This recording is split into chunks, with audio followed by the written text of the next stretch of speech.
This is Michael with Clarity Counts Bookkeeping. And if you really want to learn how to level up your life, you should be listening to the Time to Shine Today podcast with my good friend, Scott Ferguson. Let's level up. Are you ready to level up?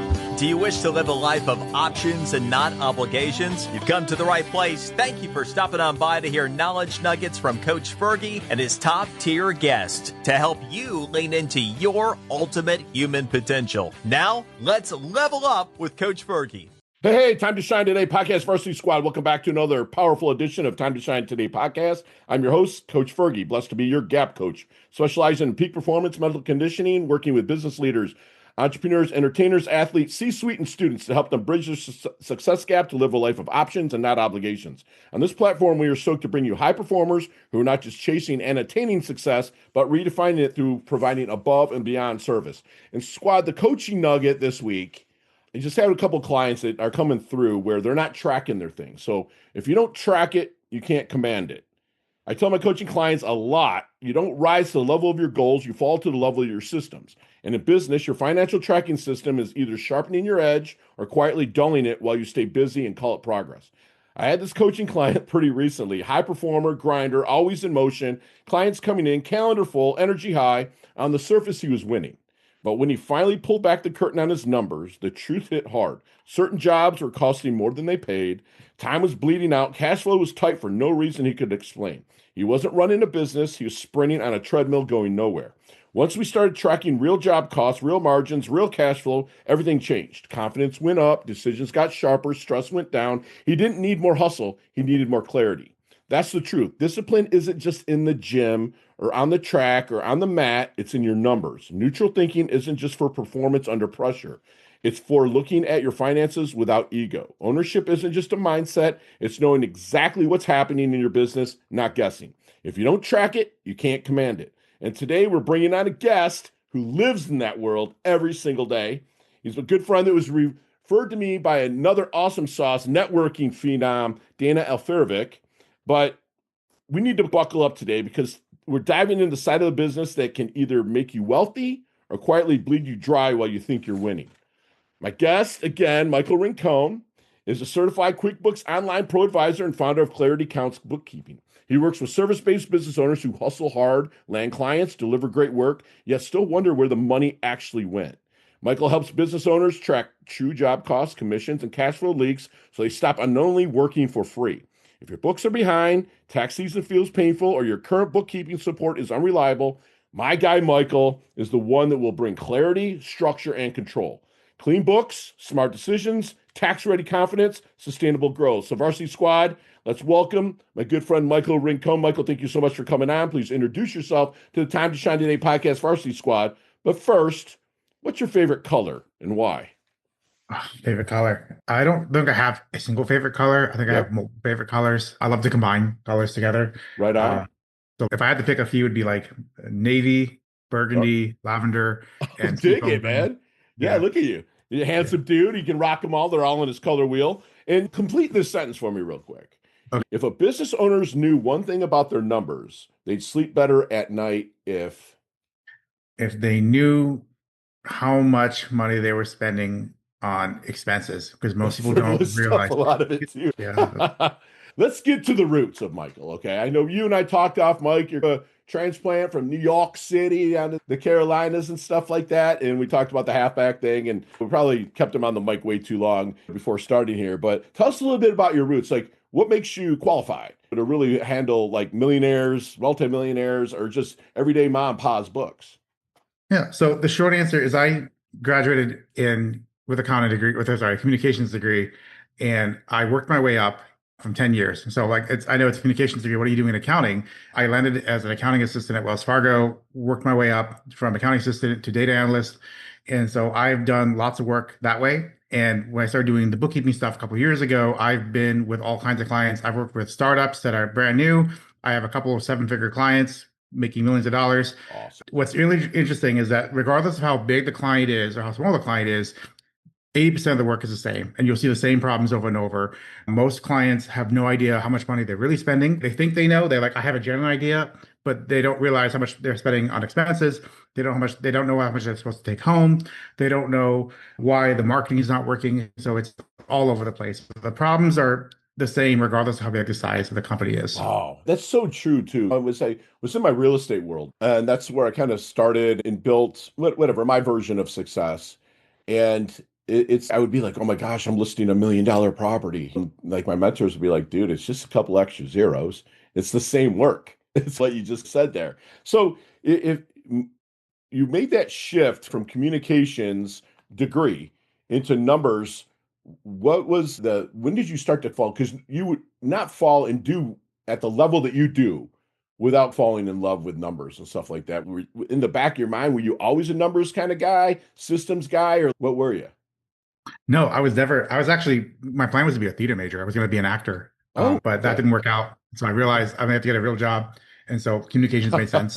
And then the accounting like you said, I just fell in love with it out of nowhere. I remember my first job, like 6 months into it, they're like, Michael, you got to learn how to use Microsoft Excel. I'm like, I don't know how to use spreadsheets. I've never used spreadsheets before.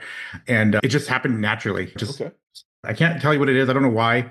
Maybe it's because I have Asperger's and that's part of it. I just have this Okay. attention to detail that works. Wow. But yeah, a lot of people hate spreadsheets. Their eyes glaze over, like Yeah. Keith Ferrazzi says, and never eat alone. His eyes glaze over. For me, I can do spreadsheets all day. It's almost like a video game to me. Did you hear that, Keith? He gave you a little Frozzy, he gave you a little shout out. Keith's a buddy. So that's awesome, man. It's so true though. It's so true. And the funny thing is with me, I love spreadsheets. Love them. Really? I'm blessed to have a virtual assistant in the Philippines that sets me up with my spreadsheet every morning. And so I see like where my day is going. Now, if you start adding numbers to it, I'm calling Michael, bro, you need some help with this, right? But flow and stuff like that is what it's about. Okay, can you answer real quick for me? What kind of job would you get with communications? I've never knew that because I don't have a college degree and I hear communications major, but what kind of job could you have gotten or are they saying you can get with communications? I was looking at marketing jobs, PR, public relations, All things right. like that. What you're going to do and growing your business anyways, Yeah. which is crazy. And your acting must really just because you didn't make a career out of it, you can still do it. So that must really help with networking and stuff like that. Because I'll tell you right now, brother, I go to improv once a week, Nice. just so I can have a radio show here in South Florida that I get to interview millionaires, billionaires in Palm Beach, right? And then I have this platform where I get to interview awesome people like you that help the millionaires, billionaires, and you do it yourself. So I got to be able to ask questions on the fly and if then all this stuff with improv. So I do enjoy it. Most business owners think they're making money because the revenue looks good, right? So, what's the brutal truth you see when you open their books for the first time? Give me a story, man. Give me something where you worked with somebody, one of those 6 or 7 figure dudes or dudettes, and it's just, bro, they look good here. You're forecasting now. So, give me some scuttlebutt, man. Yeah. One thing that comes to mind immediately was I was working with a marketing agency and they were working with a Facebook ads agency and they were making a 3x return on ad spend. So return on ad spend, meaning like they were spending $2,000 or whatever just on Facebook ads and they were making $6,000 a month on paper. That's what they were being told. Okay. That's what their dashboard said, go high level. But when you look at the back end, what happened was they were not making profit at all. And the reason why they were not making profit is because despite the fact they were getting all these sales, it didn't account for the fact of cost of goods sold. It didn't account for the fact that they had to pay for contractors to be in the office to take those calls, to do the Wow. actual service. Yeah. It didn't count for the fact that they have to pay for real estate, the rent, the leasing, all that stuff. And so one of the things that came up was that she wasn't actually making profit. Okay. So with that being said, like if they had, so what I'm hearing again is that there's other things that are involved into the bottom line that they weren't taking into account. So they're throwing out too large, getting 6 large in, but the expenses from the other stuff are overtaking that, correct? That's Okay. exactly what happened. Gotcha. Yeah. So what is your advice to those people? What do you kind of lay out for them? What do you plan? What do you spreadsheet for them? So what I do every month is when I work with clients, I go through their profit and loss. That's a report that says, here's all the numbers you made. Here's the money you made in. Here's all the things, all the money came out at a high level. And I go through and I say, hey, here's a high level quick review. You spent this much money on marketing. Here's how much money you spent on contractor work. Here's how much money you spent on education. And the reason why, like you may have made $10,000 or $20,000 or $100,000 a month. You look at your payroll expenses, we're more than 50% of it. And so I have to explain to them, like, here's the reason why you're making all this money, but your money's, you look at your account, like, where's my money? It's because you're spending all this money on things that may or may not be serving you. Gotcha. And so when you say a high level look, is that when you're really digging into the details of their business, of their numbers? I just taking that 30,000-foot view look, you're really digging into there and saying, listen, dude, you're spending this. I'm so anal with my stuff that I use the Rocket Money app. So I just Right. use it just to know where my subscriptions are. And just like that commercial, brother, I had subscriptions to like Under Armour and stuff like that. They would come out every month at $12 a month, but it was like, dude, so you can find those hidden barriers, if you will, for them. Yes. Very cool. Very cool. You've said like a lot of service-based entrepreneurs are unknowingly working for free, right? How does that actually happen? And what's the first red flag that they're missing? The reason that happens is because they're not tracking their numbers. And so you said it before, if you're not tracking your financials, you can't command, you're tracking the data, you can't command it.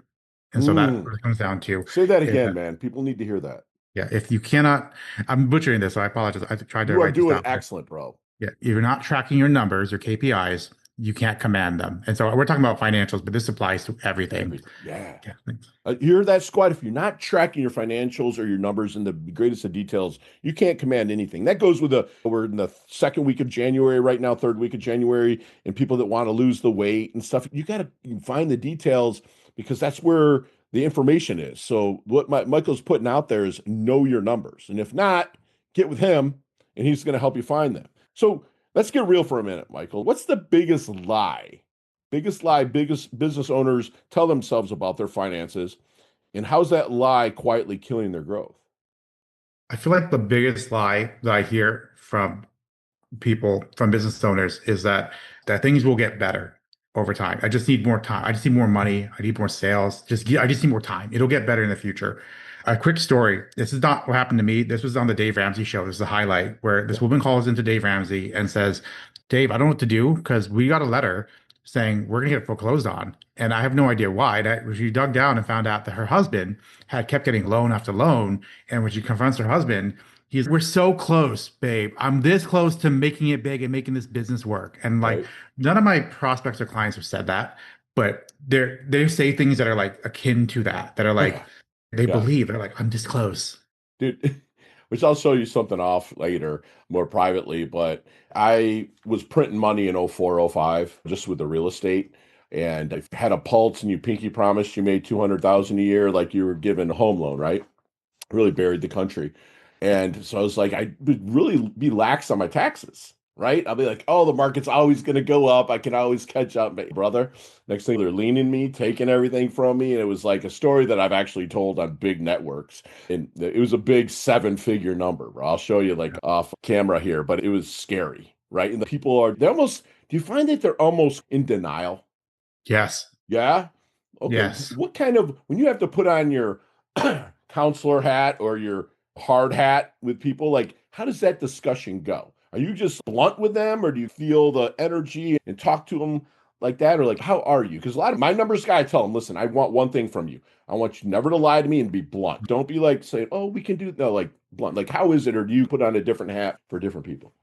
So right now I'm more blunt than more soft, and I find that's really important Yes. because even Thank you. though, yeah, so they don't hire people like bookkeepers usually to say, "Can you challenge me?" But that's something as service providers we all have a responsibility for to be accountable and to do whatever by the client, even if it's not within our scope. And so we have to tell the client that, hey, like this may not be what you want to hear. You may even fire me because you don't like what I have to say.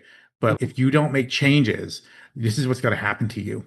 Yeah, it's so funny you say that. I get fired a lot being a coach because one, I'm so upfront with people. I'm like, listen, there's gonna be days you're gonna hate me.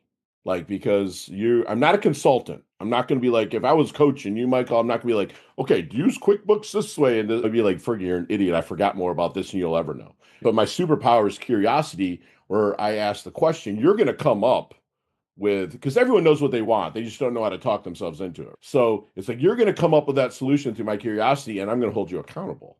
And the way I hold people accountable is 7 years in the military doing what I did. It's kind of like a little bit different than how, oh, Michael, make sure I'm like, dude, where's my stuff? I've held Exactly. people up front. So I get fired, but probably 8 times out of 10, they come back. And I'm not saying that to be like mean or look at me.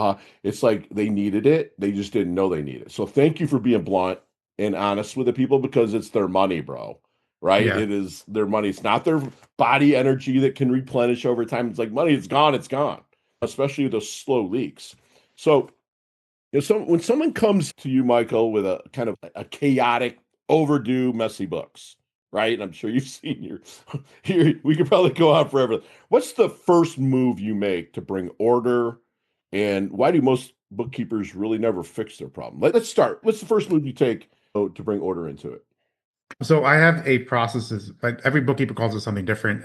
They have a diagnostic review. I have a spreadsheet I have from my coach, Veronica Wasick, that I go through, and it's literally line by line. I go through the client info. What is your entity type? If you have an S corp versus a partnership versus a sole proprietorship, that affects how your chart of accounts should look like. That affects what you're able to deduct. I go through things like what was your previous tax return look like? Are there any red flags there? I'm going through the different accounts, the different profit and loss report, balance sheet. I'm going through receivables. I'm looking to see, are there invoices that are out there that you haven't collected? Are there bills that are out there that you haven't paid? I'm also looking for certain clients. Like if it's an email commerce client, I would look to see their inventory. How's that looking? If there's payroll issues with insurance agencies, it's a little bit more challenging because some of them have like State Farm, for example, not State Farm, Farmers, for example, they'll get money coming in, but it's not revenue, it's customer premium payment.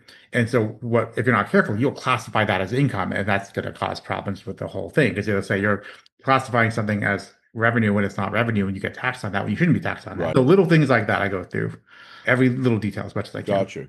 And tell me like maybe a war story that like turned out good, where the people are just sing your praises. Dude, Michael saved my arse. Like, give me something that just was juicy, man, that you, without obviously names, without Right. names, but tell me a little something. Like the squad loves to hear these things and how you basically save people.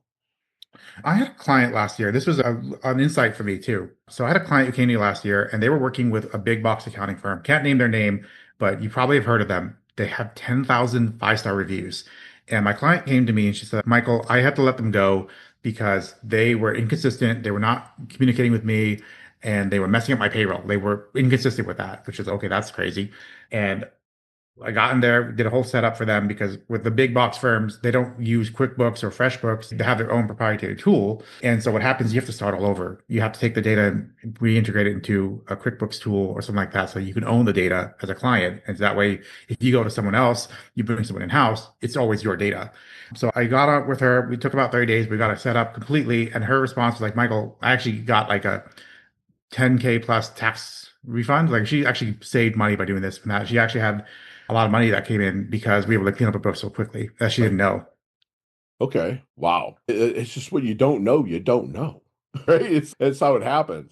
So have you seen the movie Back to the Future? No, which You've I'm never seen, honestly I'm a okay. little embarrassed about No, because no I know worries, it's such man. a It's classic. about a dude that goes back in time and meets his parents and all this stuff. I used to like to use that metaphor, but let's go back to the double deuce, the 22-year-old Okay. Michael. What knowledge nuggets might you drop on him? Now, again, not to change anything because your pattern or your process has worked out for you, right? But to maybe help him shorten a learning curve or blast through a little bit, like faster. What might you do? Have Or you read the telling him? book? What would you tell him? What would I tell him? Have you read the book Profit First? Just so that before I tell I him, like, have, yes. yeah. So that's probably the most important. So I'm not a Profit First professional. That's a whole different thing. But Yeah. that was the most important book I've read in my entire life because that I will talk about before about how we don't know our profits. We think we know it well. In my 20s, I was working up the ladder, and what kept happening was like I would make more money, but I was living paycheck to paycheck. I'm like, what's going on here? And then I discovered the book, and I'm like, oh, like I wasn't a business owner, I was an employee, but the principles still apply of spend less money than you earn. I just didn't understand that until I saw the book. It was like, Right. Isn't that crazy how it oh, can point it out to you? Read that yes. book or even like I like to say, get your asking gear. Ask people that have went down this road before you. If you're young out there, squad, especially when it comes to these numbers and money, and what he just said, he thought he's getting raises, all this stuff's happening, yet the money is still out there. Like profit first. Like I'm blessed that my mentors took me and said, listen, man, 10% of this is going to this. 10% Yes. of this is getting tithed or whatnot. And it's just, it really saved me. Because when I went through my dark times in '09 and 10, I didn't have to file bankruptcy. I paid all my investors back for the real estate. all that stuff because I had paid myself first or profit first, right? And that's a great thing to do. So how does Michael want his dash remembered? That little line in between your incarnation date and your expiration date, your life date and your death date. Hopefully it's way down the line because so many people need you. But how does Michael want that dash remembered? So the question, to be clear, is like, how do I want to be remembered If I when was I, standing up yeah, giving your eulogy, which I hope that yeah, never happens eulogy. because I'm probably way older than you, okay? But if I was to do that, how would you want people to explain you? Obviously humble. Yeah, this is a tough one. I don't think about that stuff very often. I feel if I just put it into simple words, a few years ago, I was working with a life coach and Okay, he had us do this exercise on what is the purpose of your life. And sure. I know some people might think that's woo, airy, fairy. I don't No, know thank you what for works, doing but that. it felt right to me. So I did it. And so we did this exercise, it's guided meditation. And at the end of the exercise, it's a guided meditation. So if you haven't been through those, he actually, you close your eyes and he's telling you what to think. He's going through a whole thing. So it's worth trying if you've ever done it. It's Sure. interesting. He has you think about three important memories that were important to you, and they were very random ones. But one of my favorite ones was my one of my favorite jobs at a startup, and I was working, and I was with my boss, was my coworkers, and we were having a good time. It felt like a sitcom almost. We were working hard, but we are all having fun. And that to me was one of the things that came to me when I went down to the purpose of my life, which is to be creative, have Yep. entertainment, and do great work for myself and others. Love it. I love it. And I love that you said you first. You were selfish about it. Like if you look in Webster's or whatever the dictionary is now, selfish is not a bad word. I take care of myself first, 100% in the mornings. I'm one of those morning weirdos that gets up and cold plunges and runs and works out, blah, blah, blah, right? But then, and that goes on for about 2 hours. From 4:30 to 6:30, it's Fergie time. But after that, I start digging into my spreadsheets from my girl out over there sees, and I really get ready. So by 9 a.m. rolls around, it's all about everybody else, period. So when you work with somebody one on one, kind of, or with their business, is there any good question that you wish they would ask you but never do?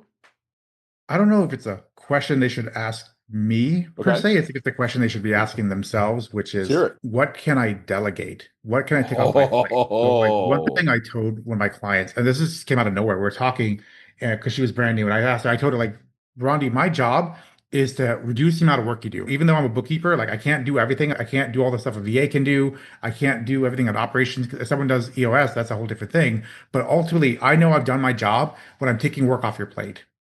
yeah, 100%. Yeah, just making it. Yeah, how can you make my life easier? It's 100%. And how about your why? What is your why? My why. So outside the purpose of my life, I feel like the main reason I'm helping people, like I know, like I have tons of stories, like I told you before about the marketing agency. One job I had, I worked full time at another company, which was a franchise shared services, and it's a, it's what they do is they handle. What happened is like they would have a fleet service. So what happens is a vendor would come in, they would come in, do the work, car repair, and instead of doing the pay for the work, what would happen is they would send the bill to our master office because we had Mm, all these car repair shops. And what happened is like we get the check from the vendor and we couldn't take the check and disperse it to our car repair shops because we didn't have the bill got it. from the franchise owner. I called one guy and said, "Hey, I've got your money right here. Can you just send me the bill?" He's, "I'm sorry, man. I just don't have time." And I was just like, I was so upset over this. I'm like, but like, you did this work for free. I have your money. Just send me the bill so I can pay you. And it's like, Right. I don't have a mission statement for that, but that to me is one of the things that like frustrates me, that hurts me is they're working I got to help these guys because they're not getting paid for the work. Yeah.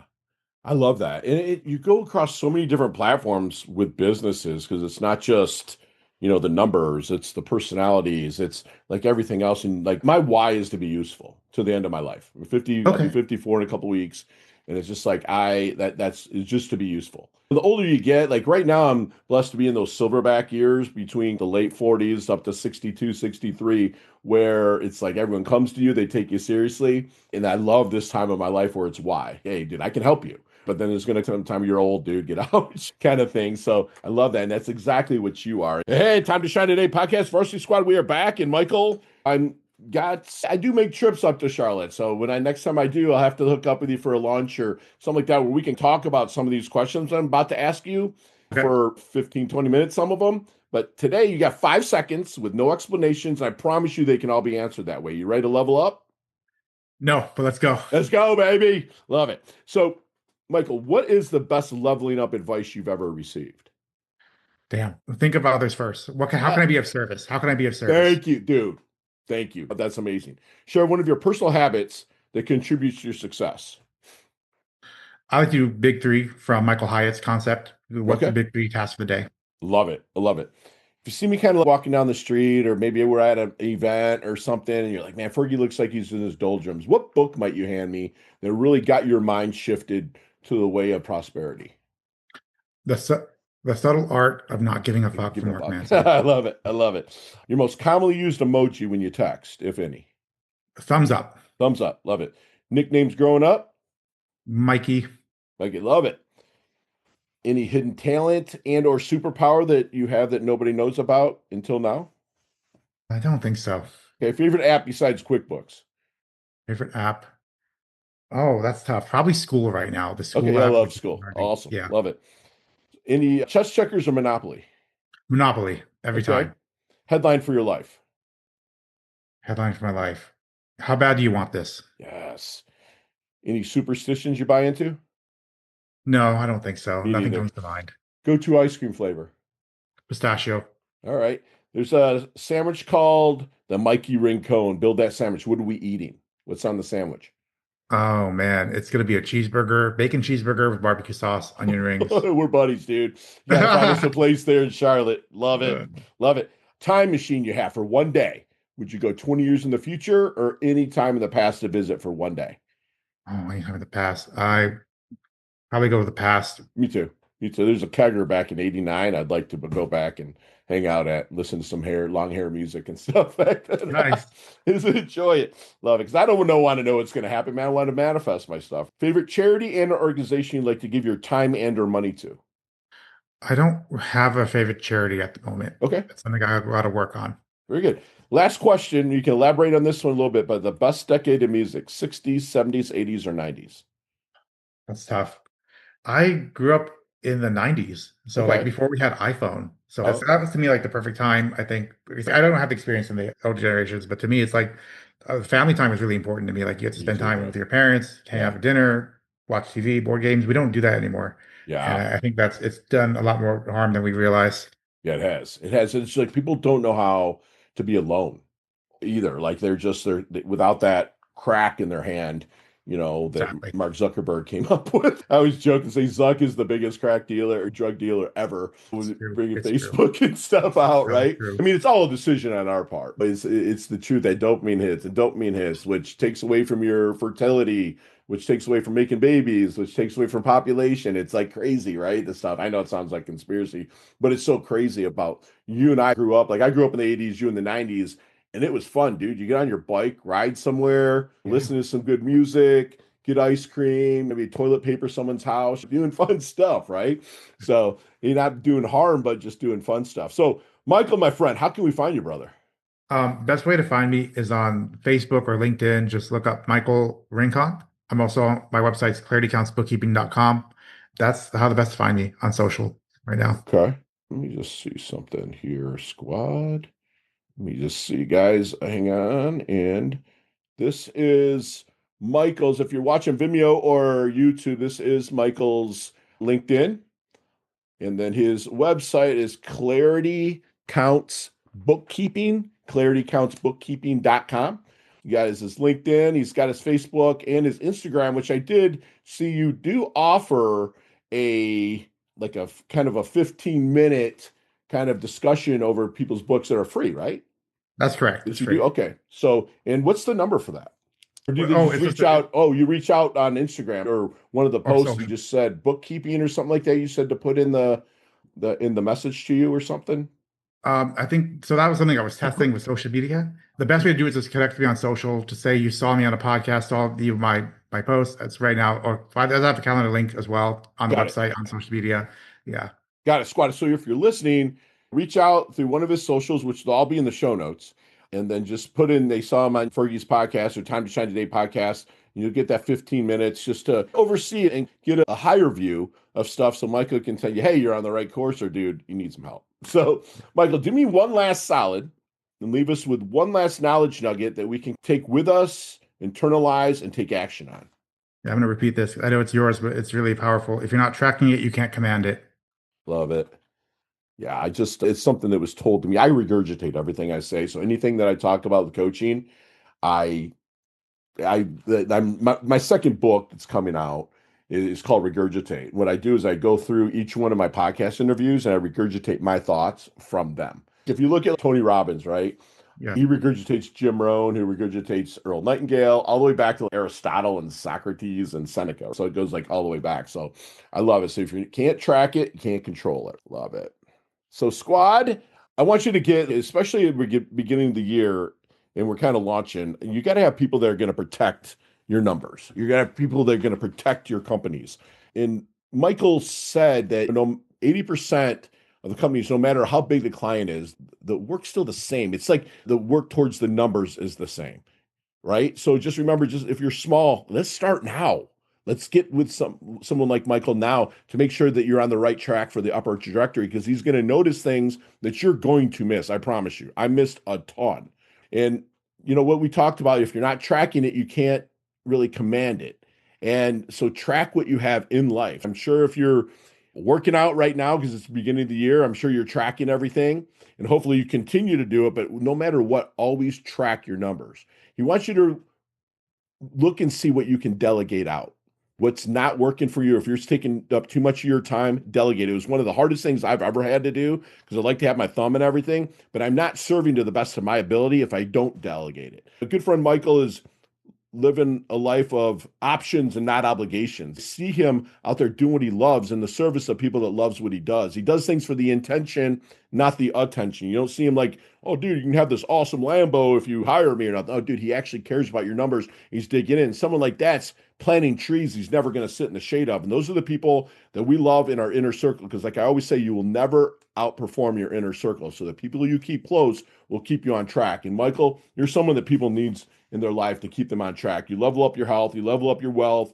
Again, Dana, thank you so much for the introduction here. This was a lot of fun, and we talked numbers and made it fun. Michael, you're welcome back anytime ever that you want. You've earned your varsity squad letter here at Time to Shine today. Thank you so much for coming on, brother. Thank you, sir. Thank you. Awesome. Chat soon.